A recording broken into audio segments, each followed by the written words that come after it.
إن الحمد لله نحمده ونستعينه ونستغفره ونعوذ بالله من شرور أنفسنا ومن سيئات أعمالنا من يهده الله فلا مضل له ومن يضلل فلا هادي له أشهد أن لا إله إلا الله وأشهد أن محمدا عبده ورسوله أما بعد يا أيها الناس اتقوا ربكم الذي خلقكم من نفس واحدة وخلق منها زوجها وبث منهما رجالا كثيرا ونساء واتقوا الله الذي تساءلون به والأرحام إن الله كان عليكم رقيبا يا أيها الذين آمنوا اتقوا الله حق تقاته ولا تموتن إلا وأنتم مسلمون يا أيها الذين آمنوا اتقوا الله وقولوا قولا سديدا يصلح لكم أعمالكم ويغفر لكم ذنوبكم ومن يطع الله ورسوله فقد فاز فوزا عظيما إن أصدق الحديث كتاب الله وأحسن الهدي هدي محمد صلى الله عليه وسلم وشر الأمور محدثاتها وكل محدثة بدعة وكل بدعة ضلالة وكل ضلالة في النار. வார்த்தைகளில் உண்மையானது அல்லாஹ்வுடைய வார்த்தை, வழிகாட்டுதல்களில் சிறந்தது அல்லாஹ்வின் தூதர் முஹம்மது ஸல்லல்லாஹு அலைஹி வஸல்லம் அவர்களது வழிகாட்டுதல். செயல்களில் கெட்டது மார்க்கத்தின் பெயரால் உருவாக்கப்படும் புதுமைகள், மார்க்கத்தின் பெயரால் உருவாக்கப்படும் புதுமைகள் அனைத்தும் பிதஅத்துக்கள், அனைத்து பிதஅத்தும் வழிகேடு நம்மை நரகுக்கே இட்டுச் செல்லும் என்று அல்லாஹ்வுடைய தூதர் முஹம்மது ஸல்லல்லாஹு அலைஹி வஸல்லம் அவர்கள் கூறிய எச்சரிக்கை வாசகங்களை ஞாபகப்படுத்தியவனாக ஜுமாவுடைய உரையை ஆரம்பம் செய்கிறேன். முதலாவதாக அல்லாஹுவால் விதிக்கப்பட்ட ஜுமாவுடைய கடமையை நிறைவேற்றுவதற்காக வேண்டி இறை இல்லத்தில் உங்களையும் என்னையும் ஒன்றிணைத்து அல்லாஹுக்கே எல்லா புகழும் அல்ஹம்துலில்லாஹ். அன்பார்ந்த இஸ்லாமிய சகோதரர்களே, இந்த உலகத்திலே நாம் வாழக்கூடிய சந்தர்ப்பத்தில் ஒவ்வொரு மனிதனும் நன்மைகள் செய்ய வேண்டும் என்பதை ஈமான் கொண்ட ஒவ்வொருவனும் விரும்பக்கூடிய ஒரு அடிப்படையாக இருக்கின்றது. பொதுவாகவே இந்த உலகத்தில் நாம் எவ்வளவு நன்மை செய்கிறோமோ அந்த நன்மைகளை கொண்டு நாளை மறுமையிலே இறைவனை நாம் சந்திக்க வேண்டும், அதன் மூலம் இறைவன் நமக்கு சொர்க்கத்தை தர வேண்டும் என்பது ஒவ்வொரு மனிதனுடைய ஆசையாக இருந்து கொண்டிருக்கிறது. அன்பார்ந்தவர்களே, பொதுவாகவே மனிதன் என்பவன் பலகீனமானவனாக இருக்கிறான். ஹுலிகல் இன்சானு தஈஃபா, மனிதன் பலகீனமாக படைக்கப்பட்டுள்ளான் என்று திருமறை குர்ஆன் சொல்கிறது. பொதுவாக நாம் எந்த ஒரு செயலை செய்வதாக இருந்தாலும் நமக்கென்று ஒரு உத்வேகம் தேவைப்படுகிறது. பல பேர் ஒரு விஷயத்தை செய்கின்ற சந்தர்ப்பங்களில் அந்த உத்வேகம் நமக்கு அதிகமாக கிடைக்கின்றது. அதே நேரத்தில் நாம் தன்னந்தனியாக ஒரு செயலை செய்வதற்காக முற்படுகின்ற போது ஷைத்தான் நம்ம இடத்திலே வந்து பல விதத்தில் நம்முடைய அந்த செயல்பாடுகளை, நம்முடைய அந்த அமல்களை கெடுத்து விடக்கூடிய வேலைகளை செய்து கொண்டு இருக்கிறான். அந்த அடிப்படையிலே அன்பார்ந்த இஸ்லாமிய சகோதரர்களே, நாம் நன்மை செய்வதாக இருந்தால், நல்லவர்களாக இந்த உலகத்தில் வாழ்வதாக இருந்தால், சுவர்க்கத்துக்குரியவர்களாக மாறுவதாக இருந்தால், நம்முடைய சுற்றுச்சூழல் அது நமக்கு அந்த ஒரு நிலையை ஏற்படுத்தக்கூடியதாக, அதாவது நம்முடைய சுற்றுச்சூழல் என்பது நம்முடைய நாம் செய்யக்கூடிய அந்த நன்மைக்கு மிகவும் முக்கியமான ஒரு காரணியாக இருக்கிறது என்பதை நாம் புரிந்து கொள்ள வேண்டும். பொதுவாக மனிதர்கள் செய்கின்ற பாவங்கள், அதிகமாக பாவம் செய்வதற்கு மிக முக்கியமான காரணம் என்ன தெரியுமா? ஒரு அடிப்படையில் ஷைத்தான் காரணமாக இருந்தாலும் அந்த ஷைத்தானியத்தோடு சம்பந்தப்பட்ட சுற்றுச்சூழல் என்பது கண்டிப்பாக நம்முடைய வாழ்க்கையில், நம்முடைய இபாதத்துகளில், நம்முடைய வணக்கங்களில், நம்முடைய கெட்ட விஷயங்களில் அது மிகப்பெரிய தாக்கத்தை செலுத்தக்கூடிய ஒன்றாக இருக்கிறது. நிறைய பேர் அது அறியாமல் அல்லது அதை தெரிந்து அதை பற்றி கவனம் கொள்ளாமல் வாழ்ந்து கொண்டிருக்கக்கூடிய சூழலை நாம் பார்க்கிறோம். பொதுவாகவே சகோதரர்களே, நாம் பலகீனமானவர்களாக இந்த உலகத்தில் வாழ்கின்ற போது நம்மை சுற்றி இருக்கக்கூடியவர்களும் பாவம் செய்யக்கூடியவர்களாக, அதிகமான மோசமானவர்களாக, கெட்டவர்களாக, நன்மைகள் செய்யாதவர்களாக நாம் பார்க்கின்ற ஒரு சூழல் ஏற்படுகின்ற போது அந்த சூழலுக்கு இசைவாக நாமும் கெட்டவர்களாக, பாவம் செய்யக்கூடியவர்களாக நம்முடைய அந்த கெட்ட தன்மை இன்னும் அதிகரிக்கக்கூடிய ஒரு நிலை வந்து விடுகிறது.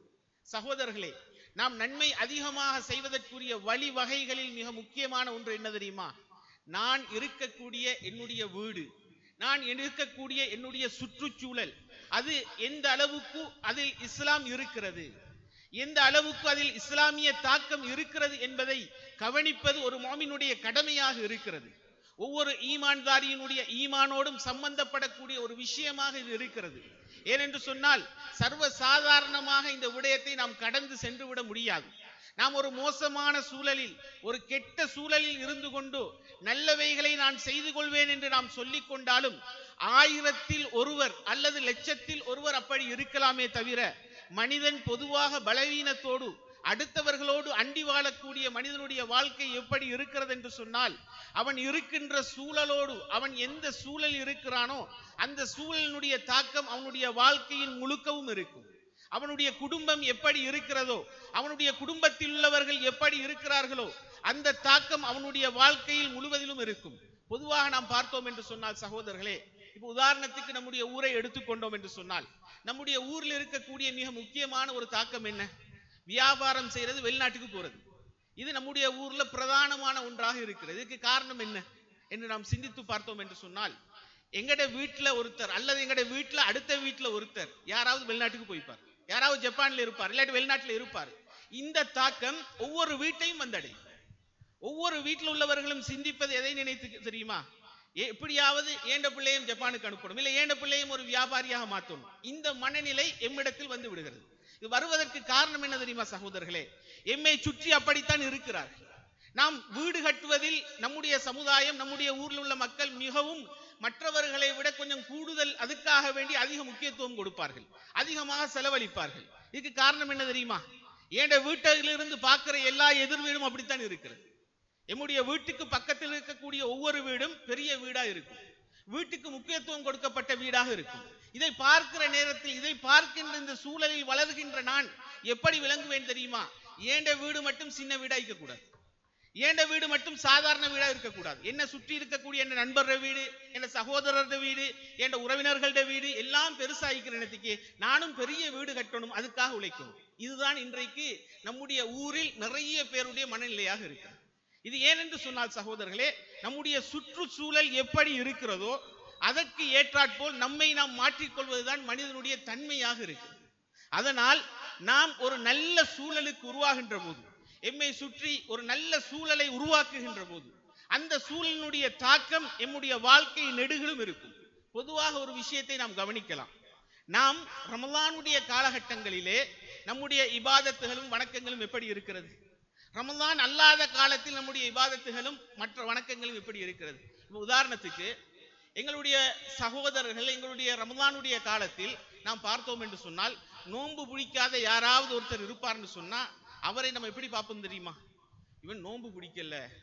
ஒரு ரமலானுடைய காலத்தில் ஒரு மனுஷன் நோன்பு பிடிக்கலன்னு வைங்களே, நோன்பு பிடிக்கலன்னு சொன்னா அவனை மிகப்பெரிய ஒரு பார்வை கொண்டு பார்ப்போம். நோன்பு காலத்துல கூட நோன்பு பிடிக்கல, வந்து சாப்பிட்டு இருக்கிறான் அப்படின்னு சொல்லுவோம். சொல்லி அதை ஒரு பெரிய ஒரு நிலை, அது பெரிய விஷயமாக பார்க்கப்படக்கூடிய ஒன்றுதான். உண்மையிலே அவன் வந்து தக்க காரணம் இல்லாமல் வேண்டுமென்றே அதை விடுவான் என்று சொன்னால் அது மிகப்பெரிய ஒரு பாவம் தான். ஆனால் நாம் அதை எப்படி பார்க்கிறோம்? ஆனால் சகோதரர்களே, எம்மை சுற்றி தொழாத எத்தனையோ பேர் இருப்பார்.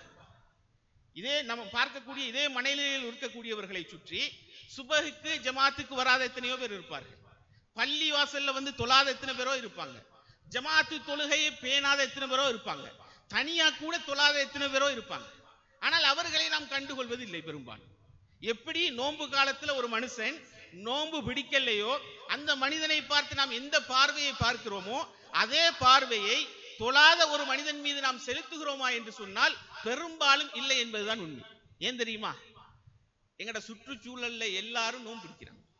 ரமலான் வந்துட்டுதுன்னு சொன்னா எங்களை சுத்தி இருக்கிற எங்கட வீட்டுல எல்லாரும் பிடிக்கிறாங்க. உம்மா பிடிக்கிறா, மனைவி பிடிக்கிறா, புள்ள பிடிக்கிறா, வாப்பா பிடிக்கிறா, எல்லாரும் பிடிக்கிறார். அடுத்த வீட்டுல எல்லாரும் பிடிக்கிறார். அவர் தொலை போக மாட்டாரு, ஆனா எல்லா நோன்பையும் பிடிப்பாரு. சரி, இதை பார்க்கிற நேரத்துல எங்களுக்கு ஒரு விஷயம் விளங்கும். என்னன்னு கேட்டா, எல்லாரும் செய்யற ஒரு விஷயம் அதை எப்படி நான் விட்டுறது? இப்ப ஜும்மா விடுங்களே, நம்ம ஜும்மாவுக்கு மிகப்பெரிய ஒரு சமுதாயமாக பள்ளிக்கு வரோம் தானே. ஆனா 5 நேரத்துக்கு அது மாதிரி எங்களுக்கு வர முடியுதா?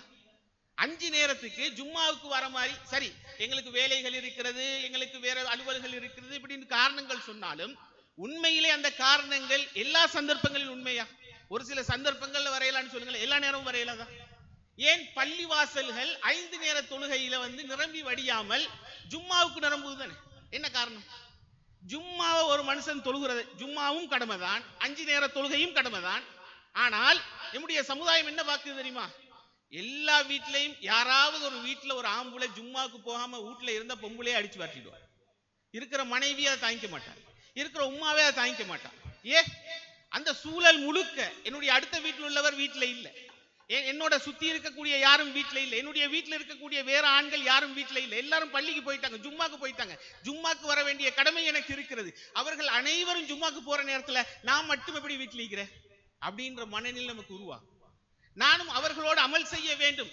அவர்கள் அமல் செய்வதோடு எல்லாரும் அமல் செய்யற நேரத்தில் அந்த நேரத்தில் எங்களுக்கு கொஞ்சம் ஈமான் கூடும். எல்லாரும் செய்யறாங்க, நானும் போய் செய்யும். பாருங்க, ரமலானுடைய முதல் 3 நாள், முதல் 2-3 நாளைக்கு தானே பள்ளிவாசல்ல இரவு தொழுகைக்கு ஒரு கூட்டம் வந்துடும். பெரும்பாலும் இரவு தொழுகைக்குன்னு ஒரு கூட்டம் கூடுதலா வரும். ஏன் வர எல்லாரும் பள்ளிக்கு போறதை பார்த்தோன்னா இவருக்கு என்ன நினைக்கும், நான் இன்றைக்காவது கொஞ்சம் திரும்பி போகும், இன்றைக்காவது நான் போய் நன்மை செய்யணும், இன்றைக்காவது நான் இது பிழை என்று சொல்ல வரவில்லை சகோதரர்களே, இது நல்ல விஷயம், இது தொடர்ந்து இருக்க வேண்டும் என்றுதான் சொல்கிறேன். இதை சொல்லி இல்ல 2 நாள் 3 நாள் வரவர் இல்லை வராதுன்னு சொல்றதுக்காக சொல்ல வரல. என்னன்னு கேட்டா வர வேண்டும். ஆனால் வருவது என்பது அதை நாம் அதற்கான காரணம், நாம் வாரதுக்குரிய காரணம் என்ன தெரியுமா? நம்ம சுத்தி எல்லாரும் வராங்க, ஜும்மாவுக்கு நம்மளை சுத்தி இருக்கிற எல்லாரும் வராங்க, நம்ம வீட்டில் உள்ள எல்லாரும் வராங்க. இதனால நம்ம என்ன செய்வோம், ஜும்மாவுக்கு வரும். அது போன்றுதான் சகோதரர்களே எல்லா செயல்பாடுகளும். ரமலான் தொழுகை என்பது ரமலானுடைய நோன்பை விட மிக முக்கியமானது. ஏன்னா ஒரு தொழாத ஒருத்தருக்கும் நோன்பு பிடிக்காத ஒருத்தரை இஸ்லாம் காஃபிர்னு சொல்லல. ஆனா தொழாதவனை பார்த்து காஃபிர்னு சொல்றதுக்கு எத்தனையோ ஹதீஸ்கள் வருகிறது. தொழாதவர்களை காஃபிர் லிஸ்ட்ல வாரதுக்கு எத்தனையோ ஹதீஸ்கள் வருகிறது. ஆனால் நோன்புக்கு அப்படி ஹதீஸ்கள் வரல. ஆனாலும் தொழுகையோடு ஒப்பிடுகிறது. நோன்பு நான் குறைந்த பாவம் என்று சொல்ல வரவில்லை, தொழுகையோடு ஒப்பிட்டா குறைவுதான். தொழுகையோடு ஒப்பிட்டு பார்க்கிற நேரத்தில் நோன்பு என்பது என்ன, கொஞ்சம் குறைந்த நிலையில் தான் இருக்கிறது. ஆனால் அதுக்கு நாங்கள் மிகப்பெரிய ஒரு முக்கியத்துவத்தை கொடுக்கிறோம் தொழுகையை விட. ஏன் கொடுக்கிறோம்? எங்களை சுற்றி எங்களுடைய சூழல், எங்களுடைய குடும்பம், எங்களை சுற்றியவர்கள் பழக்கப்பட்டு இருக்கிறார்கள் நோன்பு பிடிக்கிறது. எல்லாரும் நோன்பு பிடிக்கிறாங்க. நோன்பு பிடிக்கிறதுக்கு பழக்கப்பட்ட ஒரு சமுதாயம் இருக்கிறது. இந்த சமுதாயத்தில் இருக்கக்கூடிய நான் நோன்பு பிடிக்காத ஒருவனாக இருக்க முடியாது என்பதனால் நோன்பு பிடிக்கக்கூடிய சூழல் பல சந்தர்ப்பங்களில் ஏற்படுகிறது. அதே நேரத்தில் நீங்க எல்லாரும் தொழுகிற ஒரு ஊருக்கு போனீங்கன்னு சொன்னா இதே நிலைதான். எல்லாரும் தொழக்கூடிய ஒரு ஊர்ல போய் ஒருத்தர் மட்டும் தொழாம இருந்தாருன்னு சொன்னா எல்லாரும் என்ன பார்ப்பாங்க, என்னடா இவன் தொழுகைக்கு கூட தொழ மாட்டான் அப்படின்னு பார்ப்பாங்க. சகோதரர்களே, இது எதை நமக்கு சொல்லுகிறது என்று சொன்னால், நம்முடைய சூழல், நாம் எந்த சூழல் இருக்கிறோமோ அந்த சூழல் நமக்கு மிகப்பெரிய தாக்கத்தை ஏற்படுத்தும். நம்ம பெரும்பாலும் என்ன தெரியுமா பார்க்கிற, எனக்கு ஒரு வீடு கட்டுற நேரத்தில் நம்ம முக்கியமா பார்க்கக்கூடிய ஒரு பகுதி என்ன தெரியும், எனக்கு லாபத்துக்கு ஒரு இடம் கிடைக்குதா, நிம்மதியா ஒரு இடம் கிடைக்குதா, அடுத்தவண்ட டிஸ்டர்ப் இல்லாம நிம்மதியா இருக்கணும், லாபத்துக்கு இடம் கிடைக்கணும், ஏண்ட எல்லா விதமான சொகுசுகளும் அங்க பாதுகாக்கப்படணும். இதுதான் நாங்க வீட்டுல பார்க்கிற மிக முக்கியமான ஒரு விஷயம். ஆனா ஒரு மோமின் எதை தெரியுமா பார்க்கணும், ஒரு ஈமான்தாரி எதை தெரியுமா பார்க்கணும், நான் இருக்கக்கூடிய இந்த இடம் என்னுடைய மார்க்க சூழலில் எந்த அளவுக்கு தாக்கத்தை ஏற்படுத்தும், இந்த இடத்தில் இருந்தால் நான் இன்னும் என்னுடைய இபாதத்துகளையும் என்னுடைய வணக்க வழிபாடுகளையும் அதிகரித்துக் கொள்ளக்கூடிய ஒரு இடமாக இது இருக்கிறதா, என்னுடைய பிள்ளை இந்த இடத்தில் வளர்ந்தால் இந்த இடத்தில் வளர்கின்ற என்னுடைய பிள்ளை மார்க்கத்தோடும் மார்க்க அமல்களோடும் அதிகமாக கூடுதலாக அதை நடைமுறைப்படுத்துற ஒரு பிள்ளையா வளருமா, நம்ம அதை பார்க்கறது இல்லை. நிறைய பேர் சகோதரர்களே மோசமான சூழலுக்கு போயிடுவாங்க. நல்லா தெரியும் சூழல் மோசம்னு தெரியும், லாபத்துக்கு வீடு கிடைச்சதோ ஏதோ ஒரு காரணத்துக்காக வேண்டி என்ன செஞ்சிருவாரு, அங்க போய் நின்றுவாரு, பிறகு தலையில கையை வச்சுட்டு சொல்லுவாரு, என்ன புள்ள போயிட்டானே, என்ன புள்ள இப்படி ஆயிட்டானே, என்ன புள்ள ட்ரக்ஸுக்கு அடிமை ஆயிட்டானே, இப்படி ஒரு மனநிலைக்கு வந்துட்டானே, இதுக்கு காரணம் என்ன, என் பக்கத்து வீட்டில் உள்ளவர், அடுத்த வீட்டில் உள்ளவர், இந்த தெருவில் உள்ளவர், இங்க உள்ளவர், இப்படி உள்ளவர் என்று பிறகு அங்காளாய்க்கக்கூடிய நிலைகளை நம்ம பார்க்கிறோம். அதனால் சகோதரர்களே, நம்முடைய வாழ்க்கையில் நாம் மிக முக்கியமாக பார்க்கக்கூடிய ஒரு பகுதி நம்முடைய சூழல்.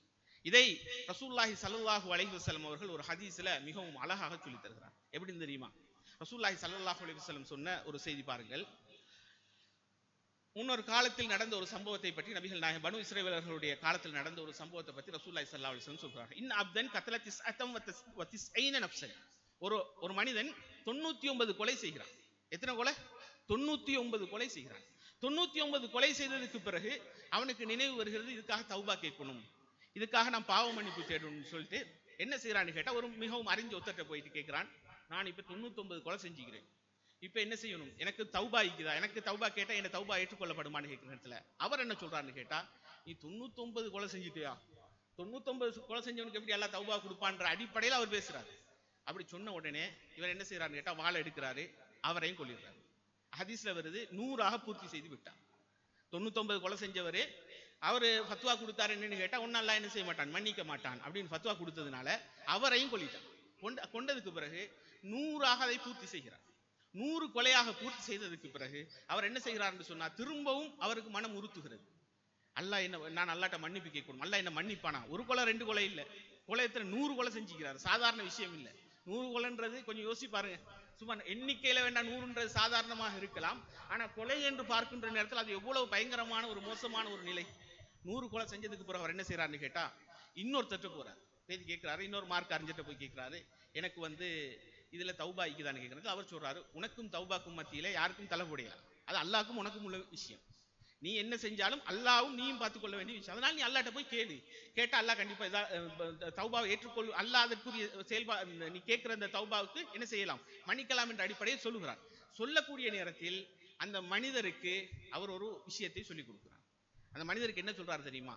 நீ முதல்ல செய்ய வேண்டியது என்ன தெரியுமா? தௌபாவுக்கு முந்தி ஒரு விஷயத்தை, அதாவது நீ எவ்வளவு தௌபா செஞ்சாலும் உன்னால் திருத்திக் கொள்ள முடியாது. அதுக்காக ஒரு வழியை சொல்லித்தரேன். என்ன தெரியுமா? நீ எந்த ஊர்ல இப்ப வாழ்ந்துட்டிருக்கிறியோ அந்த மோசமான ஊரை விட்டு ஒரு நல்லவர்கள் வாழக்கூடிய நல்ல சூழல்ல ஒரு இடத்துக்கு நீ போன்னு சொல்றான். அப்ப அவர் என்ன செய்யறான்னு கேட்டா, அந்த சூழலை நோக்கி போகிறார். தௌபா கேட்டவராக அந்த சூழலை நோக்கி போகிறார். போகக்கூடிய சந்தர்ப்பத்துல சரியாக அந்த 2 இடத்துக்கும், அதாவது எல்லைக்கு வராது. இந்த ஊரும் இல்ல அந்த ஊரும் இல்லாத அந்த எல்லைக்கு வந்தோன்னே அவருடைய உயிர் பிரிகிறது. இப்ப மலக்குமார்கள், ரஹ்மத்தினுடைய மலக்குமார்களும் வராங்க, அதாபு வேதனையுடைய மலக்குமார்களும் வராங்க. 2 பேரும் சொல்றாங்க, நான் தான் இவரை எடுக்கணும். இவர் என்ன செஞ்சிட்டாரு, அந்த பாவி ரஹமத்துள்ள வச்சரா இல்ல, நான் தான் எடுக்கணும்னு சொல்ற நேரத்துல அல்லாஹ் என்ன சொல்றான்னு, அல்லாஹ் அந்த இடத்துல என்ன செய்யறான்னு கேட்டா, அந்த மனிதருக்கு பூமிக்கு அல்லாஹ் கட்டளை போடுகிறான், அந்த நிலத்துக்கு கட்டளை போடுகிறான். அவர் நல்ல ஊருக்கு பார்த்தாரே, அந்த நல்ல ஊருக்கு சொல்றான், நீ கொஞ்சம் என்ன செய், அவரோட பக்கம் நெருங்கி வா. அதே நேரம் அந்த கெட்ட ஊருக்கு சொல்றான், நீ கொஞ்சம் அவரை விட்டு தூரமா போ அப்படின்னு சொல்றான். அல்லாஹ் சொல்லி அதற்கு பிறகு அது அளந்து பார்க்கப்படுகிறது. இப்ப அவர் என்ன செய்கிறார், நல்ல ஊர்ல தான் நீக்கிறார், இந்த நிலையில் தான் மரணிச்சுக்கிறார். அல்லாஹ் அவரை மன்னிக்கிறான் என்று ரசூலுல்லாஹி ஸல்லல்லாஹு அலைஹி வஸல்லம் சொல்றார். சிந்திச்சு பாருங்க சகோதரர்களே, இந்த ஹதீஸ் நமக்கு மிகப்பெரிய ஒரு பாடத்தை சொல்லித் தருகிறது. என்னவென்று சொன்னால், அந்த மனிதர் 99 கொலையை செய்கிறாரு, 100 கொலையா பூர்த்தி செய்கிறாரு. பூர்த்தி செஞ்ச அந்த மனிதருக்கு அந்த நல்ல மனிதர் சொல்லக்கூடிய கருத்து அடிப்படை என்ன தெரியுமா? நீ இந்த இடத்தை விட்டு முதலில் உன்னை மாற்றம். சில பேர் சொல்லுவாங்க, சில பேரோட வாழ்க்கையில பாவம் நிறைஞ்சு கிடக்கும், பாவத்தினுடைய சூழல் இருக்கும், மோசமானதை பார்த்துட்டு இருப்பான், கெட்ட விஷயங்களை நடைமுறைப்படுத்தி கொண்டிருப்பான், கெட்ட நண்பர்கள் அவனுக்கு இருப்பார்கள், அவனுடைய வாழ்க்கை முழுக்க கெட்டு போய் இருக்கும். அவனை சுற்றி அவன் எங்கு திரும்பினாலும் அவனுடைய பக்கத்து வீடு கெட்ட, அவனுக்கு மோசமான செயல்பாடுகளுக்குரிய இடமாக இருக்கும். அவனை சுற்றி இருப்பவர்கள் அவனுக்கு தீமை செய்யக்கூடிய வழிவகைகளை வகுத்து கொடுக்கக்கூடியவர்களாக இருப்பார்கள். ஆனால் அவன் பாவ மன்னிப்பு கேட்கக்கூடியவனாக இருப்பான், பாவ மன்னிப்பு கேட்டுக்கொண்டிருப்பான். ஆனால் அவனால் அந்த சூழலில் இருந்து திரும்பி வர முடியாது. முதலில் அவன் செய்ய வேண்டிய வேலை என்ன தெரியுமா? முதலில் நான் இருக்கின்ற இந்த சூழல் எனக்கு உசிதமான சூழலா, என்னுடைய பிள்ளையை வளர்ப்பதற்கு சரியான இடமா? நம்ம என்ன நினைக்கிறோம்னு கேட்டா, நிறைய பேர் நாங்கள் இங்கதானே இருக்கிறோம், 50 வருஷமா இங்கதானே இருக்கிறோம், எங்கட உம்மா இங்கதானே வாழ்ந்தா, வாப்பா இங்கதானே வாழ்ந்தா, வாப்பட வாப்பா இங்கதானே வாழ்ந்தா, இது எங்கட பூர்வீகம் இல்லை, இதை விட்டு போக இயலுமா? சகோதரர்களே, ஒன்று உன்னை சுற்றி இருக்கக்கூடிய அந்த இடத்தை மாற்றுவதற்குரிய அடிப்படை உன்னிடம் இருக்கும் என்று சொன்னார், உன்னால் முடியும் என்று சொன்னால், அவர்களை திருத்துவதற்கு, அவர்களுக்கு தாவா செய்வதற்கு, அவர்களிடத்தில் மாற்றத்தை கொண்டு வருவதற்கு அது உன்னுடைய கடமை. அதை உன்னால் முதலில் அதை செய்து பார்த்து, என்னால் அதை முடியவில்லை, அவர்களை மாற்ற முடியவில்லை, அந்த சூழல் எனக்கு சரி வருதில்லை, என் பிள்ளைகளுக்கு சரி வருதில்லை, இந்த சூழலில் இருந்தால் நானும் இன்னும் கெட்டவனாக மாறுவேன் என்ற அந்த நிலை இருக்கும் என்று சொன்னால், முதலில் ஒரு மோமின் தேர்ந்தெடுக்க வேண்டியது என்ன தெரியுமா? அந்த இடத்தை விட்டு வேறொரு சூழலுக்கு போகும். நம்ம என்ன தெரியுமா நினைப்போம், அப்படி ஒரே அடியா ஊரை விட்டு நான் நீக்கிற இடத்தை விட்டு போகலுமா, நான் இங்க சொந்தத்துக்கு இருக்கிறேன், இப்ப எனக்கு அவ்வளவு காசு இல்லை, நான் இன்னொரு இடத்துக்கு போறது இப்படி சிந்திப்போம். சகோதரர்களே, இந்த உலகம் அற்பமானது. நாங்க என்ன நினைச்சிட்டு இருக்கிறோம் தெரியுமா? உலகத்துல நிரந்தரமா வாழ வந்துட்டோம்னு நினைச்சிட்டு, ஏண்ட ஊடு எனக்கு எந்த நாளும் இருக்கிற ஊடுன்னு நினைக்கிறோம், ஏண்ட இடம் எனக்கு எந்த நாளும் சொந்தம்னு நினைச்சிட்டு இருக்கிறோம். சகோதரர்களே, எமக்கு முடிஞ்ச கூலிக்கோ எதுக்கோ இந்த உலகம்ன்றது ஒரு அற்பமானது. ரசூலுல்லாஹி ஸல்லல்லாஹு அலைஹி வஸல்லம் இந்த உலகத்தை பற்றி என்ன சொன்னார்கள்? ஒரு மரத்துக்கு கீழே கொஞ்ச நேரம் இலைப்பாரி விட்டு செல்வதுதான் இந்த உலகத்தினுடைய வாழ்க்கை என்று நபி அவர்கள் சொன்னார்கள். அப்படி என்று சொன்னால் சகோதரர்களே, இந்த உலகத்தில் எதுவுமே எமக்கு சொந்தம் இல்லை, இந்த உலகத்தில் எதையும் நாம் சொந்தம் கொண்டாடக்கூடியவர்கள் அல்ல. நாம் நமக்குரிய சரியான சரியான சூழலை கொண்டு வருவது, நமக்குரிய சரியான சூழலை, நம்முடைய பிள்ளைகளுக்குரிய சரியான சூழலை உண்டாக்குவது நமக்குரிய கடமை. நாம் நம்முடைய பிள்ளைகளை ஒரு மோசமான சூழலில் கொண்டு போய் வைத்துவிட்டு, மோசமான அயலவர்களோடு வைத்துவிட்டு, அல்லது மோசமான குடும்பத்தோடு வைத்துவிட்டு, மோசமானவர்கள் இருக்கக்கூடிய ட்ரக்ஸ் போன்ற மோசமான செயல்பாடுகள் செய்யக்கூடிய ஒரு இடத்தில் இருந்து கொண்டு நான் என் பிள்ளையை திருத்த போறேன், எனக்கு ஒரு பிரச்சனையும் வராது, நான் ஏண்ட புள்ள நல்ல புள்ள, நான் நல்லன்னு சொன்னா அந்த கப்பல் கதை மாதிரி தான். ரசூலுல்லாஹி ஸல்லல்லாஹு அலைஹி வஸல்லம் சொன்னாங்களே, தீமையை தடுக்கிறதுக்கு ஒரு உதாரணம் சொன்னாங்க. நபி அவர்கள் சொன்னார்கள், தீமையை தடுக்கிறது சம்பந்தமாக சொல்லக்கூடிய நேரத்தில், சகோதரர்களே, ஒரு கூட்டம் என்ன செய்ய, சீட்டு குலுக்கி போட்டு ஒரு கப்பல்ல 2 கூட்டம் பயணம் செய்கிறது. அப்படி பயணம் செய்யக்கூடியதுல ஒரு கூட்டம் கீழே இருக்கிறது, இன்னொரு கூட்டம் மேலே இருக்கிறது. மேலே இருக்கக்கூடிய கூட்டத்துக்கு, கீழே இருக்கக்கூடிய கூட்டத்துக்கு தண்ணி தாகம் வந்துச்சுன்னு சொன்னா மேலே இருக்கிற கூட்டத்தை தாண்டி போய் தான் தண்ணி இருக்கும். அப்படி தண்ணி எடுக்க போறது கஷ்டமா இருக்கிறதுனால கீழே இருக்கிற கூட்டத்தினர்கள் என்ன செய்யறாங்கன்னு சொன்னா அந்த கப்பல்ல ஒரு ஓட்டையை போட்டுருவாங்க. கீழே இருக்கக்கூடியவங்க என்ன செய்யறாங்க, மேல போய் கஷ்டப்படுறது எதுக்கு, என்ன செய்வோம், ஒரு ஓட்டையை கப்பல்ல போட்டுருவோம் அப்படின்னு போட்டா மேல உள்ளவங்க அவங்க ஏரியாவில தானே ஓட்டையை போட்டுறாங்க. இன்னைக்கு அப்படித்தான் நிறைய நடந்துட்டு சகோதரர்களே.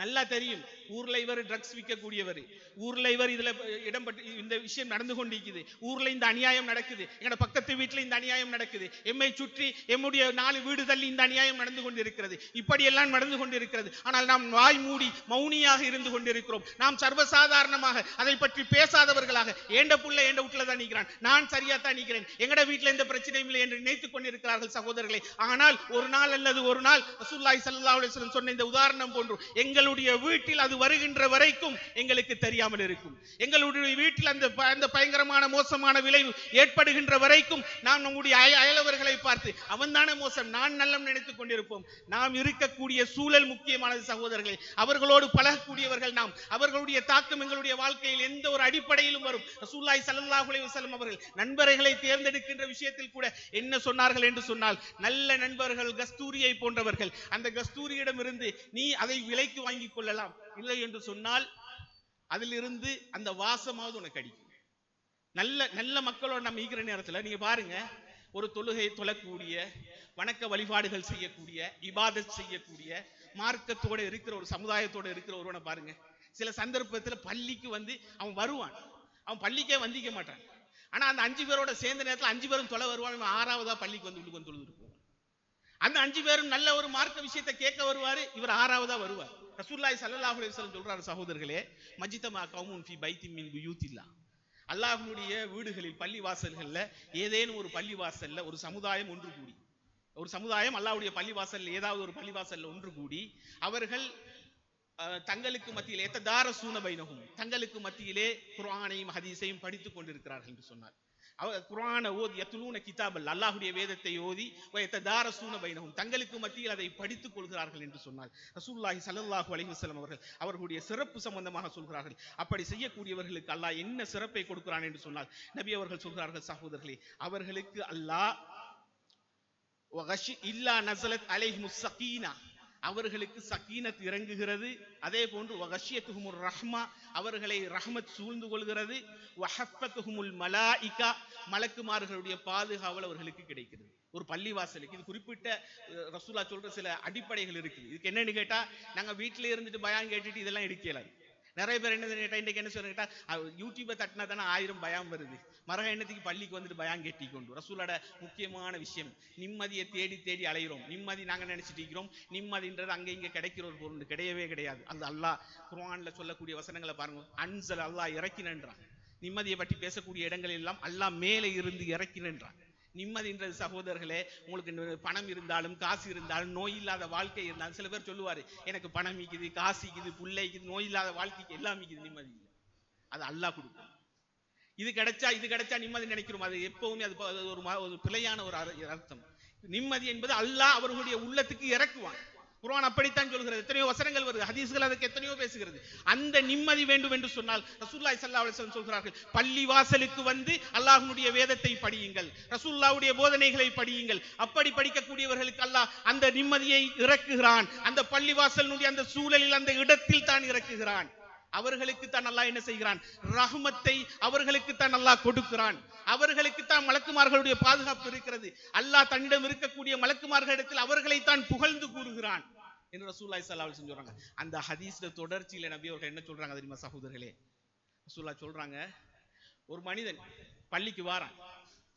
பள்ளிக்கு வாரான், அவன் வார நோக்கம் தொழுகிறது இல்லை. அந்த இபாதத்தை, அந்த மார்க்கத்தை படிக்கிறதோ, நோன்பு குர்ஆனை படிக்கிறதோ அது அல்ல நோக்கம். ஒருத்தர் கூட வந்தவர், ஒருத்தர் படிக்க வந்தாரு, அல்ல ஒருத்தர் அவனுடைய ஃப்ரெண்டோ யாரோ அவனுக்கு நெருக்கமானவர் வந்ததுக்காக அவன் வந்து உட்கார்றான். இப்படி அவனுடைய நோக்கமே வேற. இப்படி ஒருவன் வந்து அந்த சபையில் உட்கார்ந்தாலும் அல்லாஹ் அவனையும் மன்னிக்கிறான்னு சொல்றான். சிந்தித்து பாருங்க. ஒரு நல்ல மனிதரோடு சேருவதனால், அவன்கிட்ட அந்த எண்ணமே இல்லை, நல்லவனோட சேர்ந்து ஒரு இடத்துல வந்து அமர்வதனால் அவனுக்கு அதனால் மன்னிப்பு கிடைக்கிறது என்று சொன்னால், இஸ்லாம் இந்த விஷயத்தில் எவ்வளவு முக்கியத்துவம் படுத்துகிறது. நல்லவர்களோடு நல்ல சூழலோடு நாம் சேர்ந்திருப்பது எவ்வளவு முக்கியம் என்பதை நாம் புரிந்து கொள்ள வேண்டும். ஆகவே அன்பான சகோதரர்களே, இது சம்பந்தமாக நிறைய செய்திகள் வருகிறது. ஒரு சுருக்கமான நேரத்தில் 1-2 செய்திகளை நான் உங்களுக்கு எடுத்துச் சொல்லாமல் நினைத்தேன். அந்த அடிப்படையில் சகோதரர்களை, முடிந்த அளவுக்கு நம்முடைய இந்த சூழலை நாம் முடிந்த அளவுக்கு இபாதத்துகள் உள்ள குர்ஆன் சுன்னாவோடு இருக்கக்கூடிய, அல்லாஹ்வுடைய மார்க்கத்தோடு இருக்கக்கூடிய ஒரு சூழலாக நாம் மாற்றிக்கொள்வதற்கு நாம் முயற்சி செய்ய வேண்டும். அப்படிப்பட்ட ஒரு சூழலில் இருக்கக்கூடியவர்களாக நாம் இருந்தால்தான் நம்முடைய பலவீனத்தோடு நாம் அமல் செய்யக்கூடியவர்களாக நம்மால் மாற முடியும். அல்லாஹ் நம் அனைவரையும் ஒரு சிறந்த சூழலோடு வாழக்கூடிய ஒரு மக்களாக ஆக்கியல் புரிவானாக. வாஹத்துவான் அல்ஹம்துலில்லாஹி ரப்பில் ஆலமீன். அல்ஹம்துலில்லாஹ் இன்னல் ஹம்துலில்லாஹ் நஹ்மதுஹு வ நஸ்தஈனுஹு வ நஸ்தக்ஃபிருஹு வ நஊது பில்லாஹி மின் ஷுரூரி அன்ஃபுஸினா வ மின் ஸய்யிஆத்தி அமாலினா من يهده الله فلا مضل له ومن يضلل فلا هادي له أشهد أن لا إله إلا الله وأشهد أن محمدا عبده ورسوله. அன்பார்ந்த இஸ்லாமிய சகோதரர்களே, நிறைய செய்திகள் இது சம்பந்தமாக ரசூலுல்லாஹி ஸல்லல்லாஹு அலைஹி வஸல்லம் அவர்களும் சொல்கிறார்கள். ஹதீஸ்களும் குர்ஆன்லையும் நம்ம தேடி பார்த்தோம்னா நிறைய சம்பவங்களை நம்ம இது சம்பந்தமாக பெற்றுக்கொள்ளலாம். இறுதியாக ஒரு செய்தியை சொல்லி நாம் முடித்துக்கொள்ளலாம் என்று நினைக்கிறேன். சஹாபாக்களுடைய காலத்தில் சகோதரர்களே, என்னதான் சூழல் இருந்தாலும் ஒரு சில சந்தர்ப்பத்தில் சிலர் பாவம் செய்து கொண்டு இருப்பார்கள், சிலர் அந்த பாவத்திலே ஈடுபட்டு கொண்டிருப்பார்கள். ஆனால் அந்த சூழல் அவரோடு போராடி ஒரு கட்டத்தில் எல்லாரும் நல்லவராய்க்கிறது, ஒரு கட்டத்தில் அவர் மாறக்கூடியவனாக மாறிவிடுவார். இதுக்கு ஒரு நல்ல ஒரு உதாரணம் என்னவென்று சொன்னால், அபு மெஹஜன் ரலியல்லாஹு அவர்களுடைய வரலாறு நாம் பார்க்கிறோம் சகோதரர்களே. அவர்கள் காதிசியா போரினுடைய சந்தர்ப்பத்தில் ரசூலுல்லாஹி ஸல்லல்லாஹு அலைஹி வஸல்லம் அவர்களோடு வாழ்ந்து கொண்டிருக்கக்கூடிய நேரத்தில் அவர்கள் வந்து மது பழக்கம் அவர்களிடத்தில் அதை விட முடியாமல் இருக்கிறார். மதுவை குடிக்கிறாரு, அதற்காக தண்டனை நிறைவேற்றப்படுகிறது. அபூபக்கர் ரலியல்லாஹுடைய ஆட்சியிலையும் நடக்கிறது, இப்படி உமர் ரலியல்லாஹுடைய ஆட்சியிலையும் நடக்கிறது. காதிசியா போர் வரைக்கும் அவர் என்ன செய்கிறார், இந்த நிலை சென்று கொண்டே இருக்கிறது. காதிசியா போர் வரக்கூடிய சந்தர்ப்பத்தில் இவர் வந்து மதுவை குடிச்சிட்டு, சாத் ரலியல்லாஹு அவர்கள் குடிச்சதுனால இவர் என்ன செய்கிறார்னா விலங்கிட்டு கட்டி வைக்கிறார். இவங்க எல்லாம் இப்போ முஸ்லீம்கள் எல்லாம் போருக்கு போறாங்க. முஸ்லீம்கள் எல்லாம் போருக்கு போறதை பார்த்த இவரால் இருக்க முடியல. ஏன்னா எல்லாரும் அல்லாஹ்வுக்காக வேண்டி உயிர் தியாகம் செய்யறதுக்காக போறாங்க. நான் மட்டும் இங்க பாவியாக இருந்து கொண்டிருக்கிறேன், தொடர்ந்து பாவம் செய்து கொண்டே இருக்கிறேன், நான் என்னை மாற்றணும் என்ற அந்த சிந்தனை வருது. ஏன்னா இந்த சமுதாயம் அப்படி இருக்கிறது, இந்த சமுதாயம் ஒரு சிறந்த சமுதாயமாக இருக்கிறது, நான் மட்டும் அதில் கெட்டவனாக இருக்கிறேன் என்ற அந்த மனநிலையோடு அவர் என்ன செய்கிறார் என்று சொன்னால், திரும்ப திரும்ப அவர் அங்க போகணும்னு விரும்புகிறார். ஆனா அதற்குரிய அனுமதி அவருக்கு இல்லை. இப்ப சாத் ரலியல்லாஹு படையும் போயிட்டு யுத்தம் நடந்து கொண்டு இருக்கிறது. இந்த நேரத்துல சாத் ரலியல்லாஹு அவருடைய மனைவிட்ட போய் கேட்கிறார் அபு மெஹஜன் ரலியல்லாஹு அவர்கள், என்ன கொஞ்சம் திறந்து நீங்க கல்வி விலங்கை எடுத்து விட்டீங்கன்னு சொன்னா நான் போவேன், போயிட்டு போராடுவேன். ஒன்று நான் மரணிச்சா உங்களை எல்லாருக்கும் நிம்மதி, இல்லைன்னு சொன்னா நான் இதே இடத்துல வந்து விலங்க போட்டுக்குவேன் அப்படின்னு சொல்லிட்டு கெஞ்சி கேட்டதுனால அவங்களும் கொடுக்குறாங்க. சகோதரர்களே, நாம் பார்க்கிறோம், அந்த செய்தியில வருகிறது. அன்றைய தினத்தில் சாத் ரலியல்லாஹு அவர்களுடைய ஒட்டகத்தையும் எடுத்துக்கொண்டு இவர் போகிறார். போய் அந்த அவர் அன்றைக்கு செஞ்ச அந்த வீரம் மிகப்பெரிய வீரம். எந்த அளவுக்கு வீரம்னு சொன்னா, அவர் பார்க்கிறார் படை அணிகளை கிழித்து கொண்டு, சாத் ரலியல்லாஹு சொல்றாங்க, இவன்னு கேட்டா ஒரு மனிதரை நாங்க அதுல பார்த்தோம், மக்கள் எல்லாம் பேசிக்கிறாங்க, இவர் மனுஷனா மலக்கா, அல்லாஹ் ஒரு மலக்கத்தான் அனுப்பிக்கிறானா. எதிரிகளை எல்லாம் அப்படி அழித்து கொண்டு தன்னுடைய உயிரை துச்சமாக நினைத்து அதை பற்றி எந்த கவலையும் இல்லாமல் எதிரிகளை பந்தாடி கொண்டு செல்கிறார். அவர் சாத் ரலியல்லாஹு வந்து சொல்றாங்க, நான் மனைவிட்டு வந்து விஷயத்தை சொல்றாங்க, சொல்லிட்டு இன்றைக்கு மிகப்பெரிய அளவுக்கு ஒருத்தர் வீரமாக போர் செய்தார், இந்த அபு மெஹஜன் மட்டும் இந்த இடத்தில் இல்லை என்று சொன்னால், இந்த அவர் என்னுடைய ஒட்டகத்தை கொண்டு அவர்தான் போரிட்டார் என்று நான் சொல்வேன், என்னுடைய வாகனத்தை கொண்டு அவர்தான் போரிட்டார் என்று நான் சொல்வேன். அந்த அளவுக்கு அவரே போன்ற ஒருவர் வந்து அவ்வளவு வீரமாக போரிட்டார் சொல்றதுல மனைவி சொல்றாங்க, ஓ நான் உங்கள்கிட்ட சொல்றதுக்கு நான் உங்களோட அனுமதி இல்லாம ஒரு வேலையை செஞ்சுட்டேன், அவர் கேட்டார், நான் அனுமதி கொடுத்தேன் என்று சொல்ற நேரத்தில் அவர் வாராரு.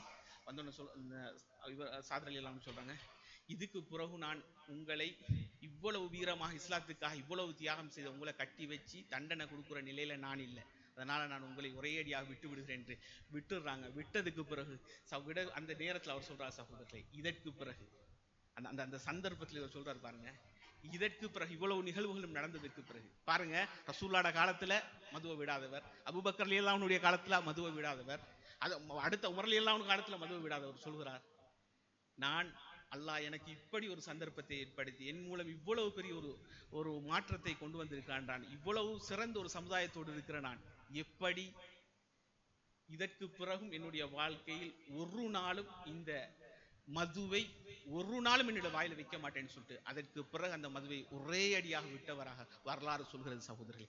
ஆகவே நாம் இருக்கின்ற நம்முடைய சூழல் என்பது நமக்கு முக்கியமான ஒரு இடம். நாம் ஒரு கட்டத்தில் பாவியாக இருந்தாலும் நம்முடைய பாவத்தை மாற்றக்கூடிய ஒரு இடமாக இருக்கும். அதனால் இதற்கு நாம் முக்கியத்துவம் கொடுப்போம். நம்முடைய பிள்ளைகளுடைய எதிர்காலம், நம்முடைய அமல்களுடைய எதிர்காலம் என்பதை நாம் மிகவும் முக்கியமாக கவனித்து இது விஷயத்தில் நாம் குர்ஆன் சூழலோடு இருக்கின்ற ஒரு இடத்தையா நாம் இருக்கிறோம், அல்லது நம்முடைய குடும்பத்தில் நாம் அதை கொண்டு வந்திருக்கிறோமா? பாப்பா தொழுதா தான் புள்ள தொழுவான், உமாவும் பாப்பாவும் தொழாம புள்ள தொழ மாட்டான். அப்படி ஒரு சூழல் தான் நான் இருக்கிறேனா? என்னுடைய வீட்டை முதலில் நான் இஸ்லாமாக ஆக்கி இருக்கிறேனா? என்னுடைய அயலவர்கள், என்னுடைய சொந்தவருக்கு நான் அதை சொல்லி இருக்கிறேன், அதை நடைமுறைப்படுத்துகிறேனா என்று நாம் முதலில் பார்க்க வேண்டும். அப்போதுதான் சகோதரர்களே நம்முடைய வாழ்க்கையில் முழுமையான திருத்தத்தை நாம் கொண்டு வர முடியும். அல்ல நம் அனைவருக்கும் இதை சரியான முறையில் நடைமுறைப்படுத்தக்கூடியவர்களாக சிறந்த ஒரு அயலவர்களையும் சிறந்த ஒரு சமூகத்தையும் சிறந்த ஒரு சுற்றுச்சூழலோடு வாழக்கூடிய சந்தர்ப்பத்தையும் அல்ல நம் அனைவருக்கும் தந்தருள்வானாக. வாஹ்ரதுவான் அல்ஹம்துலில்லாஹி ரப்பில் ஆலமீன். அஸ்ஸலாமு அலைக்கும் வரஹ்மத்துல்லாஹி வபரகாத்துஹு.